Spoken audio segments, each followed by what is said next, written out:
ഞാനൊക്കെ ഇതുപോലെ വെള്ളം ഒഴുകുമ്പോണ്ടല്ലോ നീന്തിയിട്ടുണ്ട്. അക്കരക്കര നീന്തും. നമ്മളൊക്കെ ചെറുപ്പത്തില് ഇവന്റെയൊക്കെ പ്രായത്തില് അവിടുന്ന് ഒഴുകി വരും വെള്ളത്തിന്റെ കൂടെ. പയ്യാവൂർ പഞ്ചായത്തിലെ വണ്ണായിക്കടവ് പാലം പൂർണ്ണമായും വെള്ളത്തിനടിയിലായി. കൈവരി ഉൾപ്പെടെ തകർന്ന പാലത്തിലൂടെ വെള്ളം കവിഞ്ഞൊഴുകുകയാണ്. കർണാടക ഉൾവനത്തിൽ അതിശക്തമായി പെയ്യുന്ന മഴയിൽ ഉരുൾപൊട്ടിയതായും സംശയം. കൈവരി ഉൾപ്പെടെ തകർന്ന പാലത്തിന്റെ ശോചനീയാവസ്ഥ പലതവണ അധികൃതരുടെ ശ്രദ്ധയിൽപ്പെടുത്തിയിട്ടും നിസ്സംഗത തുടരുകയാണ്. എല്ലാ വർഷവും പാലത്തിന്റെ അവസ്ഥ ഇതേ രീതിയിൽ തുടരുന്നു. സ്കൂൾ വിദ്യാർത്ഥികൾ ഉൾപ്പെടെ കാൽനടയായി പോകുന്ന പാലത്തിന്റെ ശോചനീയാവസ്ഥ പരിഹരിക്കാൻ അധികൃതർ ഇനിയും തയ്യാറായില്ലെങ്കിൽ വൻ അപകടമാകും വിളിച്ചു വരുത്തുക.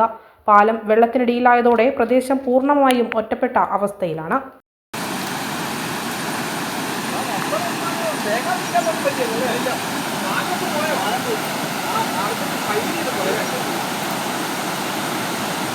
ഇപ്പൊ ആർക്കും തേങ്ങ പിടിക്കാൻ പോലും ഇറങ്ങത്തില്ല.